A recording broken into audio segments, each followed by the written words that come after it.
On their way to a party, elderly couple Larry and Joan keep arguing about every topic that comes to their minds. They're so distracted that they almost crash into another car. When they make it to their son's house, Larry covers the bandage on Joan's arm with her sleeve and reminds her that she needs to tell the family about her cancer. Joan asks for one more day since she doesn't want to ruin their grandchild's gender reveal party. The family receives the couple with a warm welcome and teases them for their 65 years of marriage. They also tell Joan that they've found a box of her old pictures in the basement. One of the photos is of Joan's wedding to her first husband Luke, who died during the war.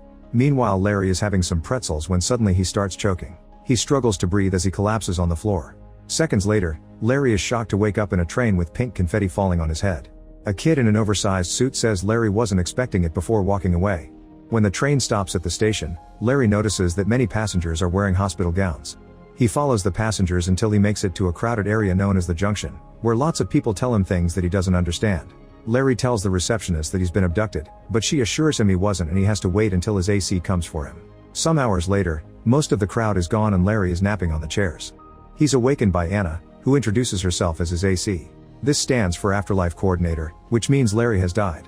Larry starts to deny it, but at the same time he sees the confetti and realizes his grandkid is a girl. Anna makes Larry look at himself in the mirror and he finally notices he's young again, proving her story. She explains that when people reach the junction, their forms revert to their happiest selves. As Anna guides him through the building, Larry keeps insisting that he must go back to his wife, so Anna slaps him to make him stop whining. She also clarifies that this isn't paradise, it's a brief transition between life and eternity. At that moment they hear an alarm and Larry sees a man being tackled by security. Anna warns him to never cross any red doors. Afterward, Anna takes Larry to his temporary room and leaves him brochures promoting eternities as presented by different religions. He must stay there until he chooses the right eternity for himself, and the closet has all his favorite clothes. After a quick clothes change, Larry tries to watch TV but all the channels are ads for different kinds of eternities. Then Larry explores the junction, only to find dozens of booths promoting even more eternities. Eventually he finds a bar and as soon as he takes a seat, a beautiful woman sits next to him. He tries to explain he's married, yet the woman keeps flirting to promote a naughty eternity.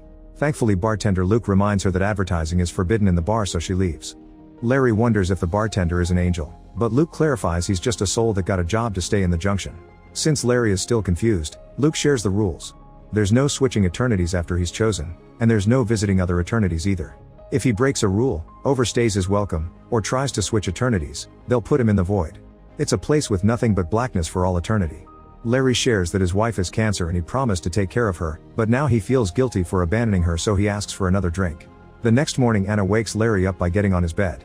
While complaining about his hangover, he asks why there are souls with jobs in the junction. Anna explains that some people haven't accepted death, while others are waiting for their loved ones. The worst ones are the ones that can't choose. Larry wants to know if Joan will die soon, but they can't obtain that information. Since he decides to wait for her, Anna tells him he can get a job as a janitor after the provided 7 days, but he'll also have to move to the basement. Some days pass and there's no sign of Joan. Anna tells Larry that this could take several months, so Larry decides he'll prepare an eternity so Joan will feel at home when she arrives. That night he writes a letter to his wife explaining everything. At the same time, the cancer finally kills Joan and she wakes up on the train. The next morning, Anna is taking Larry to his eternity. He asks her to give his letter to Joan, but she explains it's against the rules and hugs him goodbye. Larry starts making his way to the station while Joan leaves the train. On the escalator, Larry is shocked to see his wife, but she doesn't notice him. A desperate Larry quickly changes lanes and rushes back to the junction, where Joan is seeing her young face in a mirror. The couple reunites with a warm hug. Joan already figured out that she's dead and scolds Larry for dying in such a stupid way. The moment is interrupted by Ryan, Joan's afterlife coordinator. He drags her away from Larry and brings her to her first husband Luke, who has been waiting for her for 67 years. They share a very sweet and emotional reunion, however Larry interrupts them because he was to take Joan away to his eternity. Joan starts having a panic attack when she realizes she must choose a husband to spend eternity with, so Ryan takes her to her room. After Joan changes into a nice dress, Ryan tries to guide her through her options. At that moment Luke comes to see her and a scared Joan slams the door in his face. Ryan thinks Luke is the better option because he was loyal for over 50 years, so he leaves them alone. Meanwhile Larry is ranting to Anna, who reveals she used to have a relationship with Ryan. She thinks Luke is extremely handsome, so Larry points out that he's the one who gave Joan 65 years of marriage and children. Anna calls it emotional blackmail. Back to Joan, she and Luke go on a walk around the junction and behave rather awkwardly. Suddenly 2 guards run nearby to catch a guy who tries to escape his eternity. One of the guards stops to say hi to Luke and immediately recognizes Joan. It seems Luke has been talking about her a lot. After they're gone, Luke explains the rules and tells Joan that he loves her. He says he thought about her every single day and shares lots of sweet words before trying to kiss her, but Joan pulls away because she feels sick. She tells Luke that she needs time to think and runs away. Minutes later, Larry bursts into Joan's room and brings her lots of options for their eternity. Joan freaks out and yells at him, reminding him that she needs time. She also reveals that after Larry's death, her best friend died too, which makes Larry happy because he hated her. He remembers that squatting always helped her calm down and convinces her to do it. As an old lady, Joan couldn't squat anymore, so it makes her happy to be able to do it again. Then Larry eats some pretzels and almost chokes again, which makes Joan freak out. She explains she needs to clear her head, so Larry apologizes for being insensitive and says they can talk in the morning. When he tries to get comfortable in her bed, Joan kicks him out. Larry tries to return to his room, however his 7 days are over, so he has to move to the basement. On the way, Larry sees a sign promoting a show by dead artist Dean Martin. Joan loves that singer, so Larry asks Anna to arrange a show. He's also disappointed to discover his new room is tiny. The next morning, Larry takes Joan to the waiting area, where Anna has brought Dean Martin to sing while she plays the piano. However, the guy starts acting strange and trips on the stairs, making them realize that this is an impersonator. Larry goes to Anna to complain and the guy uses the chance to hit on Joan. Luke quickly comes to drag him back and punch him. Then with the help of Ryan, Luke tries to give Joan flowers, but Larry immediately interrupts him to complain more. The men start arguing and Joan snaps, yelling to make them stop. Afterward, she brings Anna and Ryan to her room and yells at them for a while before asking them to find a solution. The coordinators make a very long phone call to get an exception to the rule. Moments later, Joan brings her husbands to the room and the coordinators announce that because of the unique circumstances, they've acquired special visas. Joan will be allowed 2 visits to an eternity, 1 with each husband. After spending time with them, she'll make her decision. The guys start arguing and almost get in a fight, so Joan has to yell again to stop them. She says they'll choose who goes first with a coin flip and another argument almost starts, so Ryan has to stop them this time. Larry flips the coin and Luke wins. During the train ride, Luke and Joan remember the old times. They keep smiling but things are still very awkward between them. They arrive at a beautiful mountain surrounded by a clear sky and a welcoming forest. As they wander around, they have lots of fun together and even hold hands. In the evening they have dinner at a restaurant and Joan keeps talking about her children and grandchildren, which makes Luke uncomfortable. He swears that he doesn't mind. What bothers him is that he couldn't have them with her. But he's glad that she had a good life. Joan tells him that she did wait for him for a while, but eventually she had to move on.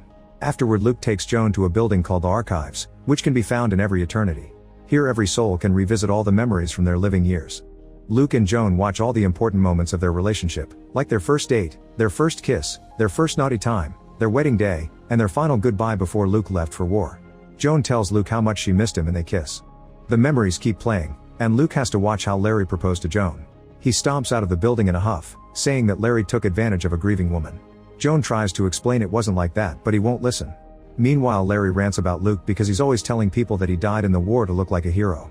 Larry is afraid that he can't compete with such a beloved memory, so Anna wants him to remind Joan why she fell in love with him. Larry doesn't know why Joan loves him, but he knows who may help. Minutes later, Larry finds Joan's best friend Karen, who looks rather old.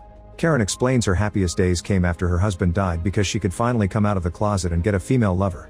Unfortunately, after a wonderful vacation with another woman, she had to come home and be a mother in the closet for her children. Karen admits she didn't used to like Larry, but he grew on her. Larry asks her why Joan fell in love with him and Karen says she doesn't know, but she assures him that he made her very happy. Afterward, Larry goes to Luke's room, determined to find some dirt on him. Marks on the wall indicate he's been counting the days since he died, and there are sketches of Joan in a notebook. At that moment, Luke comes back and accuses Larry of manipulating Joan, saying she would have been happier alone. The men get in a really pathetic fight and in the struggle, Larry's letter falls from his pocket. When they collapse, Larry says that he didn't know about Luke when he proposed, but Luke points out that he did it at the dock that he and Joan considered their special place. In the meantime, Joan can't stand all the advertising booths, so Ryan takes her to a quiet corridor full of signs of discontinued eternities. When she admits she still doesn't know what to do, Ryan says that Luke appears to be the best option, but the choice is hers to make. The next day, Larry takes Joan to a beach eternity, which is very popular and therefore crowded. They chat for a while and almost kiss, but at that moment a boy hits Larry with his ball and tells them about his horrifying death. Then the couple gets on a boat to enjoy the calmness of the ocean.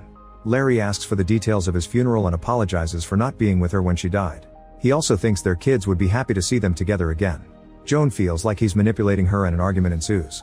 Joan reminds him that she's in a complicated situation and Larry swears he would have waited for her as long as Luke did. When they return to land, Joan wants to enter the archives with Larry but he refuses. He thinks a person can lose themselves in memories and wants to protect her, but Joan believes he's afraid of what they'll find. They sit on the shore and talk about their first date, so Larry explains he always wanted to make things better for her. In the junction, Luke finds Larry's letter and reads it. Meanwhile, Joan and Larry return from their date and share a kiss. Larry says he doesn't care where they go as long as they are together. At that moment, Luke shows up with the coordinators to tell Joan that Larry broke into his room. He also gives her the letter, and now Joan knows that Larry almost left. He only stayed because he saw her on his way out. Yet another argument begins and Joan calls Larry selfish. In return, Larry says that he's always been Joan's consolation prize and accuses Luke of a few things to try to make him look bad.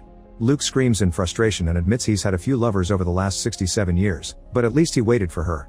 The men want her to make a decision now, but Joan needs more time, so the coordinators take them away. Moments later, Karen visits Joan with a drink, and Joan finally breaks down. Karen comforts her and takes her out to various fun booths to distract her. Joan keeps drinking and ranting about her situation, so Karen reminds her that she's dead. That means she has no obligations to anyone and can start with a clean state. At the bar, Larry and Luke are drinking too much, which helps them get along and even bond. They compliment each other and even say that Joan doesn't deserve them. The next morning, Joan wakes up with a hangover, but she's made her decision. She calls her husbands and says she's lucky to have them both, so maybe things happen the way they were meant to. No matter who she chooses, she'll end up feeling guilty, so she announces she chooses neither of them and leaves with tears in her eyes. Afterward, Joan gets ready to leave and spend her eternity with Karen. Meanwhile, Larry tells Luke that he was right. He proposed on the dock because Luke always was the ghost he couldn't compete with. He wonders if he choked on the pretzel because he saw the wedding picture. In return, Luke admits he's very jealous of the life Larry built with Joan. The guys then share why their bodies chose these forms. Luke looks like the day he and Joan discussed starting a family, while Larry looks like the time Joan was pregnant with their second child. Suddenly, Larry realizes something and rushes out of the room. At the station, Larry finds Joan in the train and asks her to get off for a final talk. He points out that her hair is long, but she always wore it short during their marriage. That means she was the happiest with Luke, so he wants her to go with him. At first, Joan denies it, but Larry insists it's the right thing. They both cry as they share their last hug. Sometime later, Luke and Joan are on a train to their eternity. Larry is wandering the junction because he still doesn't know where to go and discovers that Anna and Ryan are back together. Anna talks to Larry in private and tells him she's proud of him. She explains that she chose to stay in the junction because helping lost souls gave her purpose, and Larry helped her remember why she loves this job. In the mountains' eternity, Joan and Luke start a new life together. They have fun on dates and befriend other souls. In the evening, they finally get to be naughty.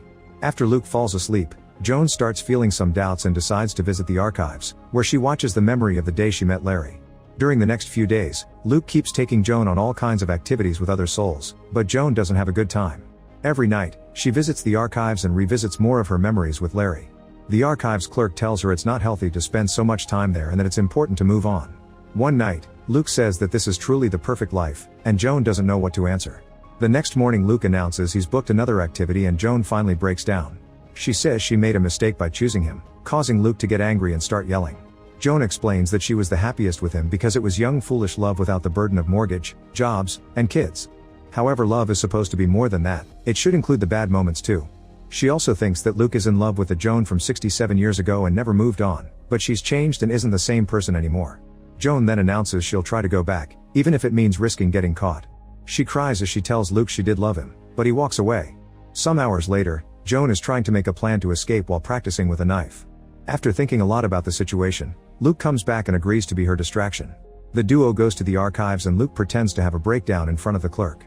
While the man comforts him, Joan sneaks inside. Then Luke also goes in as a normal client. He and Joan watch their wedding memory and say a final goodbye. Joan sneaks behind the memory and goes through the red door, which takes her to a corridor with her childhood memories. At that moment, she hears the alarm and the guards coming, so she runs until she finds a door in the memory of two soldiers informing her of Luke's death. A washing machine door drops her into a memory of her arguing with Larry. The guards are still coming, so Joan blocks the door with a chair and rushes upstairs, where she finds her old self. Old Joan says Larry's name before young Joan tries to hide under the bed. The guards are behind her, but she keeps on crawling until she appears on the train tracks. By walking down the tunnel, Joan manages to return to the junction. She tries to ask the receptionist about Larry, but at that moment she receives a wanted sign and Joan has to run again. In the booth area, she bumps into Ryan and Anna, who make her hide and tell the guards she went in the opposite direction. Then she asks them what eternity Larry went to, however the coordinators shock her with the answer. In the bar, Joan finds Larry working as a bartender. They share a drink and Joan asks Larry to come with her, but she warns him it may be dangerous because she's a fugitive. Larry agrees to do it anyway. Moments later, the couple is in an eternity that copies the neighborhood they lived in during their entire married life. Make sure to subscribe and turn on notifications so you can watch more videos like this. Thanks for watching.